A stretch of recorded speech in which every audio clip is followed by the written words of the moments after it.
Hay lugares donde el mar deja de ser paisaje y se convierte en advertencia, y uno no lo entiende hasta que algo, desde abajo, responde a tu presencia.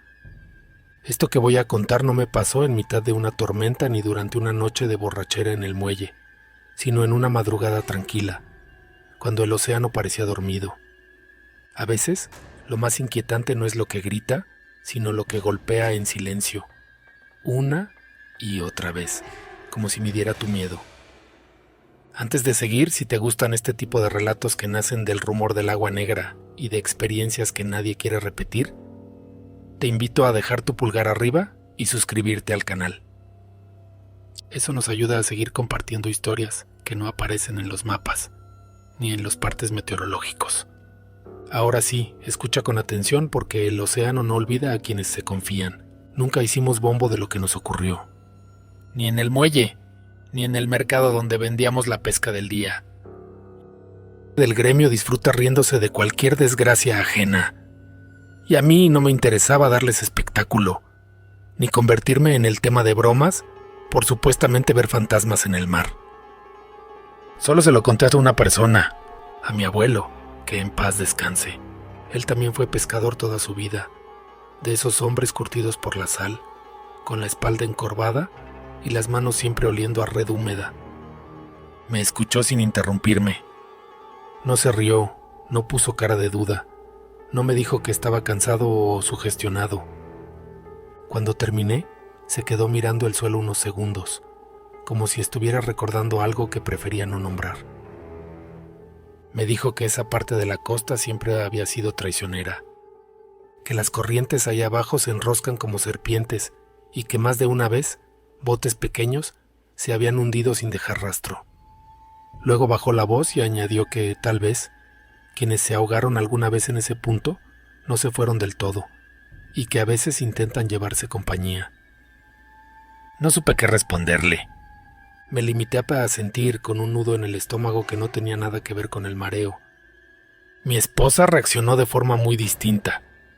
Ella es escéptica, práctica, de las que necesitan tocar para creer. Cuando le conté lo ocurrido, me dijo que seguro eran troncos atrapados en la corriente, restos de basura marina, y que el susto me había hecho ver cosas donde no las había. No discutí, sabía que no iban a entenderlo si no vivía exactamente lo mismo que yo. Hay experiencias que no se explican, solo se cargan en silencio. Desde aquella madrugada empecé a evitar ese punto de la costa, sobre todo de noche, cuando no hay luna y el mar parece una plancha oscura sin fondo. Cada vez que pasábamos aquí cerca sentía una presión extraña en el pecho, como si algo me estuviera observando desde abajo. Rafa, mi compañero de faena, tampoco tenía muchas ganas de volver a cruzar por ahí. No hablábamos del tema, pero bastaba una mirada para saber que ambos pensábamos lo mismo. Aún así, el trabajo es el trabajo, y 2 semanas después terminamos pescando de nuevo en ese sector.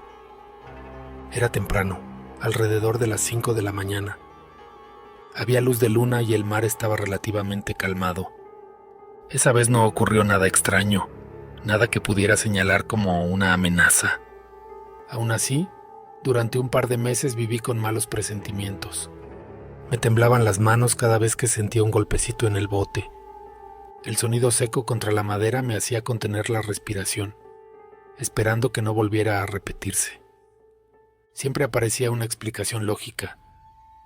Una ola mal formada, un pez grande chocando contra el casco, un cambio brusco en la corriente. Poco a poco el miedo se fue diluyendo, como sale en agua tibia.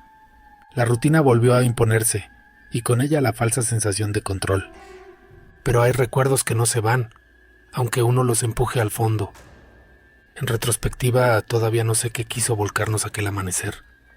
No digo que fueran fantasmas, ni tampoco que mi cabeza me haya jugado una broma pesada.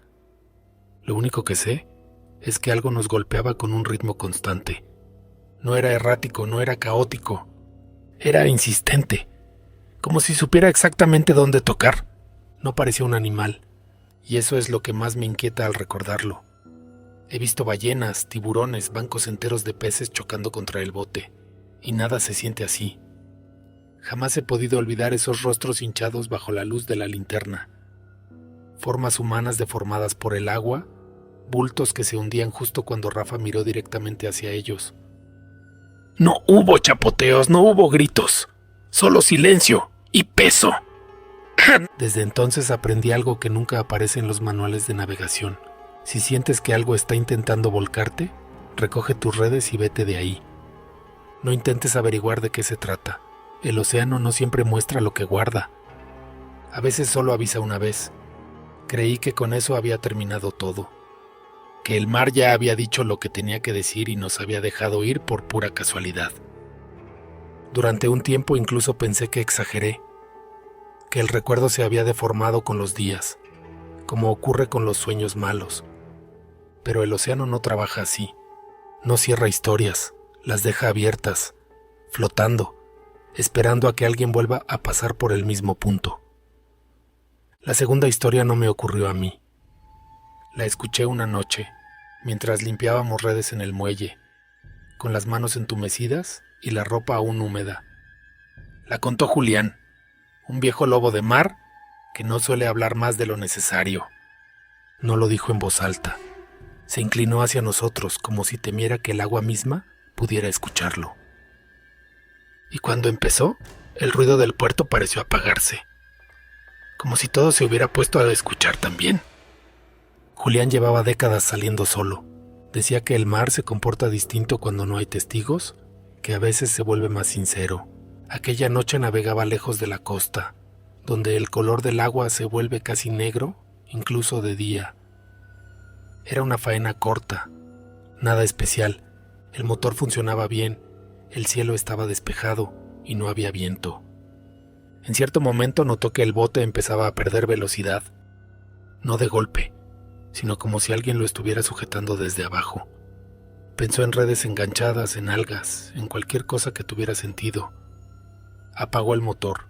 El silencio fue tan abrupto que le pitaban los oídos. Entonces escuchó algo que no encajaba, un sonido húmedo. No era agua moviéndose ni madera crujiendo. Era más parecido a una respiración lenta, pesada, demasiado cercana. Miró al agua con la linterna. Al principio no vio nada, solo la superficie oscura, lisa, inmóvil. Luego algo cruzó el haz de luz, no nadando, no flotando, ascendiendo. Recordaba haber dicho que parecía una espalda humana, blanca, hinchada, con la piel estirada hasta el límite. Cuando la linterna bajó un poco más, entendió que no estaba solo. Había más. Varias formas, a distintas profundidades, rodeando el bote con una paciencia imposible. No se tocaban entre ellas, no se movían rápido, solo estaban ahí, esperando. Julián no gritó. No pudo. Dijo que el miedo le cerró la garganta como una mano. El bote volvió a sacudirse, esta vez con fuerza. Un golpe seco que hizo vibrar la madera bajo sus pies. Entonces los vio bien. Rostros deformados por el agua, bocas abiertas como si intentaran hablar sin aire, ojos lechosos fijos en la superficie. No miraban el bote, lo miraban a él. Arrancó el motor sin pensar. El bote avanzó con dificultad, como si algo se resistiera a soltarlo. Durante unos segundos que se le hicieron eternos, sintió tirones desde abajo, golpes descoordinados, como manos torpes chocando contra el casco. Y luego, nada. El mar volvió a moverse con normalidad. Las formas desaparecieron como si nunca hubieran estado ahí. Julián regresó sin pesca esa noche. Nunca volvió a salir solo después de eso, y jamás volvió a ese punto del océano. Cuando terminó de contar la historia, nadie dijo nada. No hacía falta. Todos conocíamos ese silencio incómodo que se instala cuando alguien nombra algo que preferiríamos ignorar. Esa noche me fui a casa con el olor a sal pegado en la piel. Me acosté, cerré los ojos, y por primera vez entendí algo que mi abuelo nunca dijo en voz alta. El mar no reclama a cualquiera, solo a quienes se quedan demasiado tiempo mirando hacia abajo. Pensé que con eso ya había escuchado suficiente. 2 historias distintas, contadas por hombres diferentes, separadas por años y kilómetros, pero unidas por la misma sensación de ser observados desde abajo.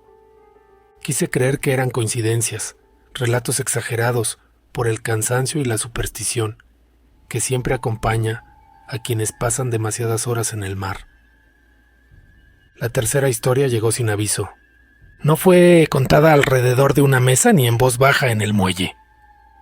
Me alcanzó de madrugada, cuando el océano estaba en calma y el cielo parecía una cúpula sin estrellas. Aquella vez navegábamos más al sur, una zona poco frecuentada, donde el fondo cae de golpe y el agua cambia de color en cuestión de metros. Rafa estaba al timón y yo revisaba las redes, concentrado en no pensar en nada más. El motor sonaba parejo, el bote cortaba el agua sin esfuerzo, todo indicaba que sería una jornada normal. Fue entonces cuando noté el olor. No era sal, ni combustible, ni pescado. Era un olor viejo, denso, como tela mojada olvidada durante años. Le pregunté a Rafa si lo sentía. Asintió sin mirarme. Dijo que ese olor siempre aparece cerca de corrientes profundas. Intenté tranquilizarme con esa explicación. Seguí trabajando, aunque el aire parecía más pesado, como si costara respirarlo. Cada movimiento del bote dejaba una estela espesa, casi aceitosa. De pronto, el motor falló. No se apagó del todo, pero perdió fuerza. El bote redujo la velocidad de forma brusca. Rafa golpeó el tablero con la mano. Murmuró algo entre dientes. Yo sentí ese nudo familiar apretándome el estómago. El primer golpe llegó desde el costado. No fue fuerte, pero sí preciso, como un toque para llamar la atención. Luego otro, y otro más, siempre al mismo ritmo. No dijimos nada, no hacía falta. Ambos sabíamos que no era normal. Encendí la linterna con manos temblorosas.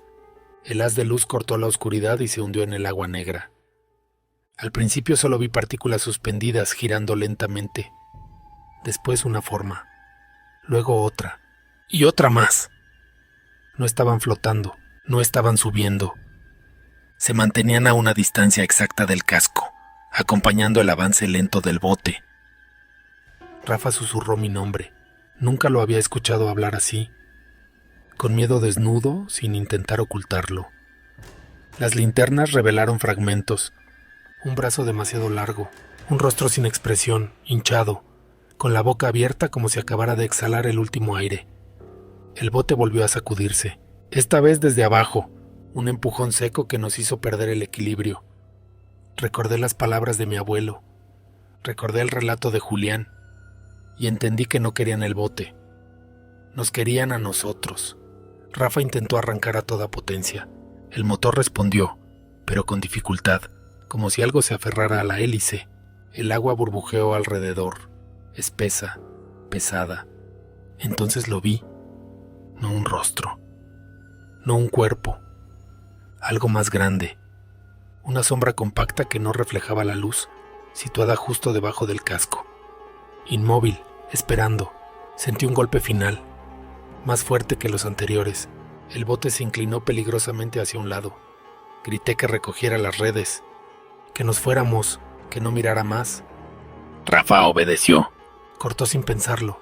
Las redes desaparecieron bajo el agua como si alguien las hubiera tomado desde abajo. El bote se liberó de golpe. Avanzó de manera brusca, casi violenta. Durante unos segundos interminables, nadie habló.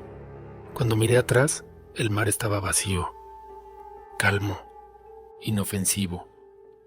Pero el olor seguía ahí.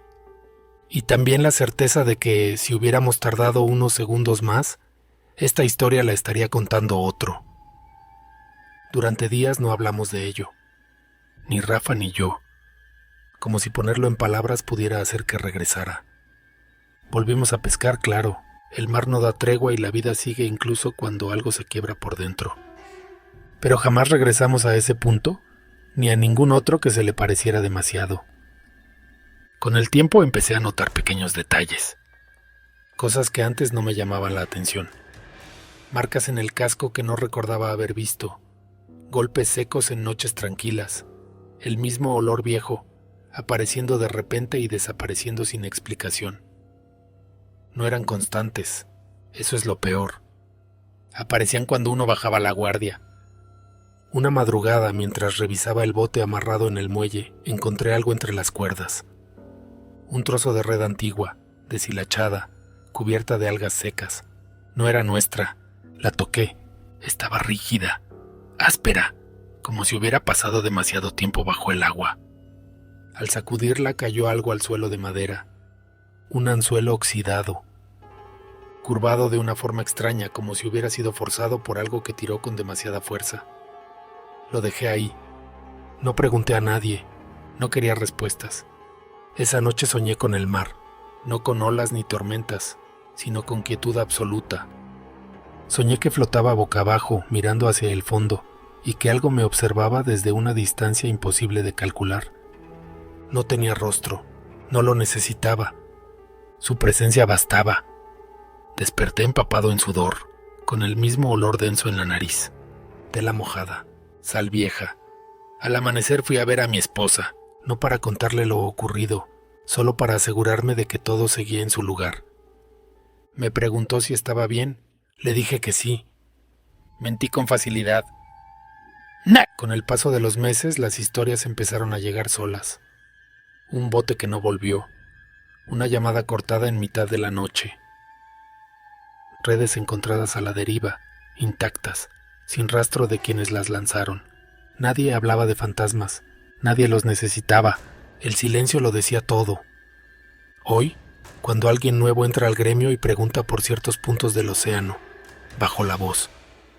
No para asustarlo, sino para advertirlo. Hay zonas donde el mar no quiere testigos, donde las corrientes no solo arrastran agua, sino recuerdos, y donde algo, ahí abajo, reconoce el sonido de un bote demasiado lento. No digo que sean almas, no digo que sean criaturas, no pongo nombre a lo que no lo necesita. Solo sé que a veces el océano devuelve miradas.